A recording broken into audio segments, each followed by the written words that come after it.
Yesus ditampilkan dalam Injil sebagai sosok pemuda yang sudah berumur 30 tahun, sedang ikut antrian panjang datang kepada Yohanes Pembaptis untuk dibaptis di Sungai Yordan.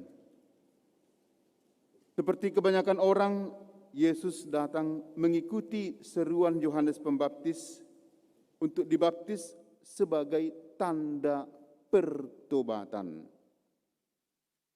Saudara-saudari, sebenarnya pada zaman Yesus di Israel, orang yang mau terkenal harus masuk dalam sebuah gerakan sosial atau rohani yang tumbuh di kalangan orang Yahudi yang mempunyai ideologi dan perjuangan yang khas.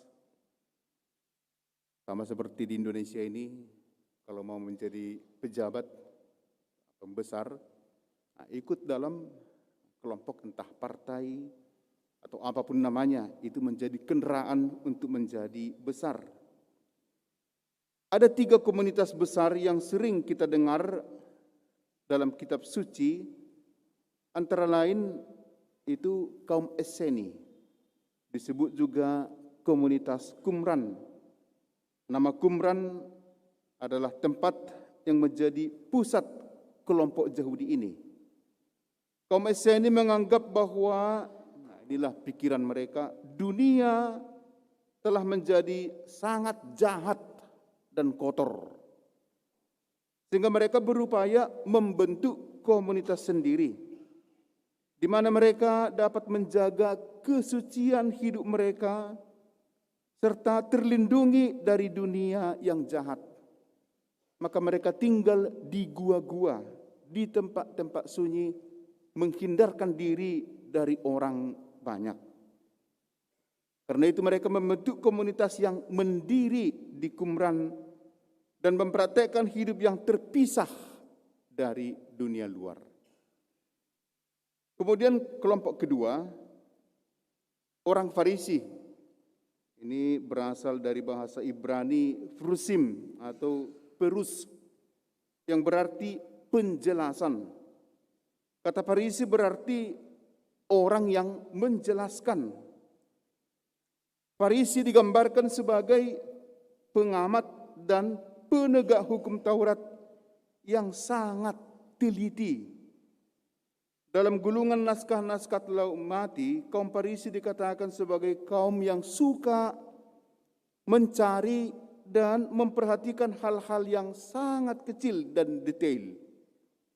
Mereka menjadi pengamat pelaksanaan hukum yang sangat teliti, karena mereka memiliki kerangka berpikir bahwa Allah mencintai orang yang taat hukum.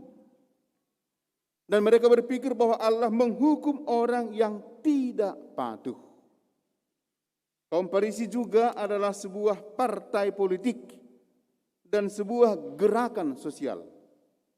Menurut para ahli, kaum Farisi adalah perkembangan dari kelompok Hasidim. Kelompok Hasidim menganggap diri mereka sebagai orang beragama yang saleh. Yang ketiga adalah Saduki. Saduki adalah nama dari kelompok aristokratik Yahudi yang berkuasa di Yerusalem hingga Bait Suci dimusnahkan. Kaum Saduki juga bertanggung jawab terhadap ibadah yang dilakukan di Bait Suci sebagai kaum imam, di mana hampir seluruh imam-imam dapat digolongkan sebagai kaum Saduki. Jabatan imam besar Yahudi pada umumnya diduduki oleh orang Saduki. Tetapi tidak semua orang Saduki adalah imam. Dan konon katanya orang-orang berduit, orang-orang kaya di Yerusalem itu masuk kelompok orang-orang Saduki. Saudara-saudari, Yesus tidak mengikuti atau memasuki salah satu dari komunitas Yahudi yang terkenal di kalangan bangsa Yahudi pada saat itu. Justru Yesus memilih datang kepada Yohanes Pembaptis untuk dibaptis di Sungai Yordan. Yesus mengikuti gerakan pertobatan, bukan gerakan kelompok komunitas yang sudah mapan. Ia ikut gerakan pertobatan yang diserukan oleh Yohanes. Sebelum peristiwa pembaptisan Yesus terjadi, sebagaimana penegasan menjadi penegasan kepada orang banyak yang menganggap dirinya Mesias, Yohanes dalam khotbah dan pengajarannya sudah lebih dahulu memberitahukan perihal Dia yang lebih besar yang akan datang. Yohanes mengatakan demikian, nanti sesudah saya akan datang orang yang lebih besar daripada saya. Untuk tunduk membuka tali sepatunya pun saya tidak layak. Saya membaptis kamu dengan air, tetapi Ia akan membaptis kamu dengan Roh Kudus. Dia yang akan datang itu sedemikian besar, maka untuk menjadi hamba dan suruhan orang itu pun saya tidak sanggup.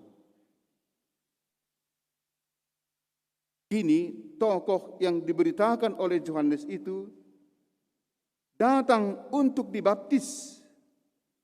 Setelah dibaptis, pada saat keluar dari air, Yesus melihat langit terkoyak dan roh seperti burung merpati turun ke atasnya. Lalu terdengarlah suara dari surga, Engkaulah anakku yang kukasihi, Engkau menyenangkan hatiku. Sungguh benar yang kamu lakukan ini. Itulah kira-kira yang mau ditegaskan oleh suara yang datang dari langit. Suara yang datang dari langit meneguhkan apa yang dikatakan oleh Yohanes, bahwa dialah Yesuslah Mesias, bukan Yohanes. Dan meneguhkan pilihan Yesus untuk lebih memilih opsi pertobatan daripada memilih komunitas atau gerakan sosial orang Yahudi. Suara yang keluar dari surga ini mau menandaskan pengakuan dari pihak Allah bahwa partisipasi Yesus mengikuti antrian panjang untuk dibaptis sungguh benar dan berkenan kepada Bapa. Yesus sungguh anak Allah. Engkaulah anak yang kukasihi. Engkau menyenangkan hatiku. Penginjil Markus, saudara-saudari, lewat permenungan yang mendalam sampai kepada sebuah kesimpulan bahwa Yesus adalah anak yang dikasihi oleh Bapa. Yesus berkenan kepada Bapa. Di mana letak perkenanan itu? Saudara-saudari, siapa yang sungguh anak dalam sebuah keluarga? Untuk mengetahui dengan jelas apakah seseorang itu anak, masih anak dari seorang bapa dalam sebuah keluarga, cukup dengan memperhatikan apakah seorang anak itu masih mendengar dan patuh pada bapaknya. Hanya dua kriteria ini. Seorang anak adalah dia yang mendengarkan perkataan dan menuruti perintah bapaknya.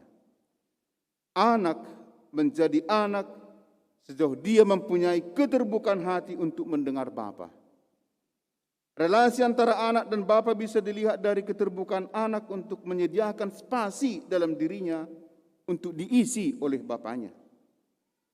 Jalan ini dilakukan dengan apa? Dengan mendengar. Jika seorang anak dalam sebuah keluarga tidak mau lagi mendengarkan perkataan bapaknya, bisa dikatakan bahwa kualitas keanakannya sudah memudar. Tidak mendengar berarti tidak lagi menjalin relasi yang baik dengan Bapa. Komunikasi menjadi tak berkualitas. Barangkali dia hanya anak biologis, tetapi hubungan keduanya bukan lagi sebagai bapa dan anak.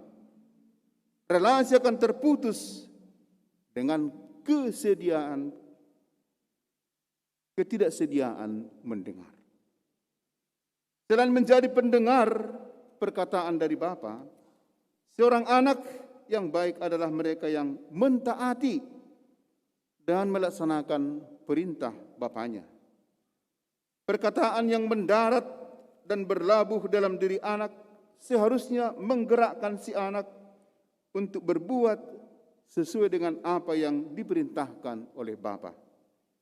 Mendengar saja dan mengatakan ya, tetapi tidak melaksanakan apa yang diperintahkan, tidaklah cukup untuk mengatakan bahwa seseorang sungguh anak.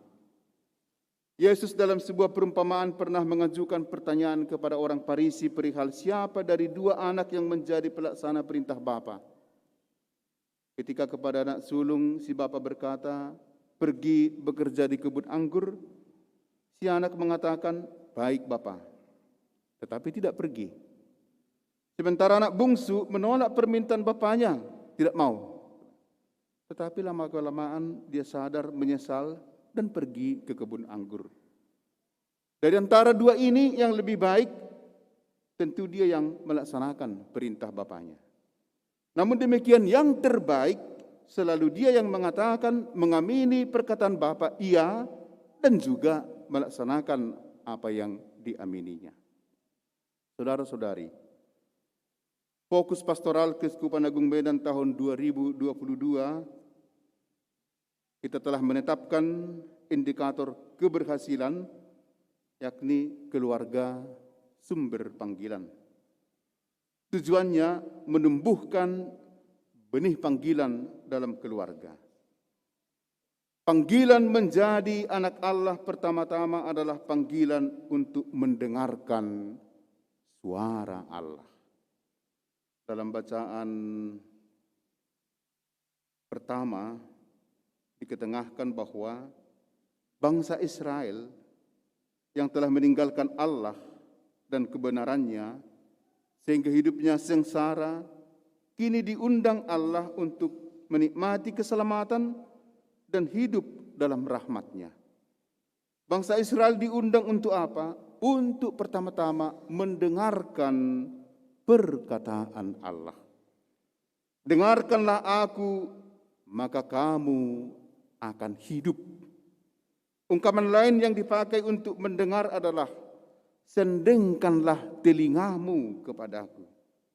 Ungkapan lain, datanglah kepadaku, dengarkanlah aku.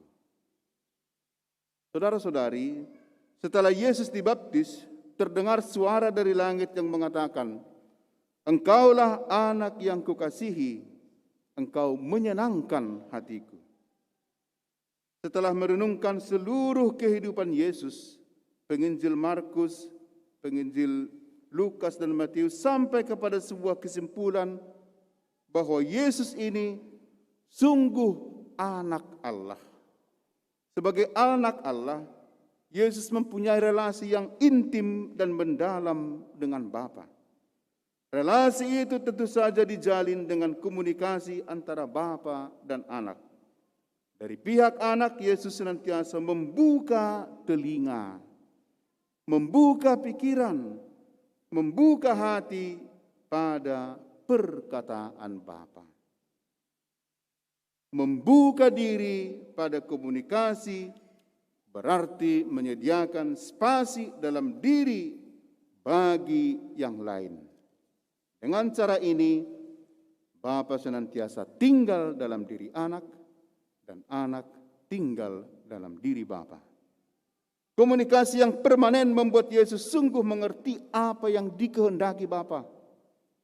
Dalam perjalanan hidupnya dia hanya melaksanakan apa yang dikehendaki Bapanya saja. Dia hanya melaksanakan apa yang dikehendaki Bapa. Demikian kesatuan erat antara Bapa dan anak lewat komunikasi yang sangat intim. Demikian yang ilahi, Bapa hadir secara menetap dan permanen dalam diri Yesus. Dan dari pihak Yesus sebagai anak, dia senantiasa mendengarkan dan mengandalkan Allah dalam seluruh hidupnya. Demikian sang anak sungguh menyenangkan hati Bapa. Saudara-saudari, kita yang mendengarkan bacaan-bacaan dan permenungan ini adalah orang-orang yang telah dibaptis. Pada pesta baptisan Tuhan ini, kita juga mendapat kesempatan merefleksikan status kita sebagai anak-anak angkat Allah. Baptisan kita telah meneguhkan kita sebagai anak-anak Allah. Maka tugas kita sebagai anak Allah adalah meneladan Yesus yang senantiasa menjalin komunikasi dengan mendengar Bapa. Sebagai anak Allah, Yesus sangat dekat dengan Allah dengan senantiasa membuka diri. Jalan keterbukaan pada Bapa ini dibuatnya dengan membuka telinga, hati, dan seluruh diri kehadiran Allah. Sebagai orang yang dibaptis, seharusnya juga kita tetap memelihara relasi dengan Allah yang adalah Bapa kita. Menjadi anak berarti membuka ruang gerak dalam diri kita bagi Allah untuk berkreasi. Inilah juga tugas setiap keluarga Katolik. Mengkondisikan anak agar senantiasa membuka ruang gerak dalam dirinya bagi Allah untuk berkreasi.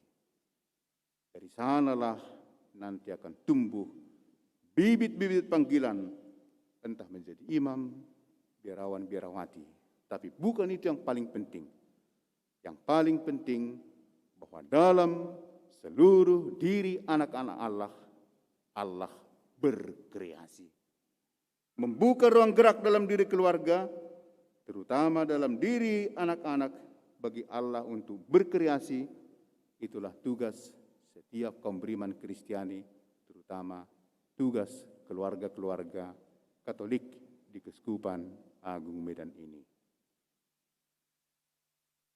Kita dipanggil untuk membuat Allah kreatif dalam diri kita. Semoga Roh Kudus membantu kita untuk itu. Amin.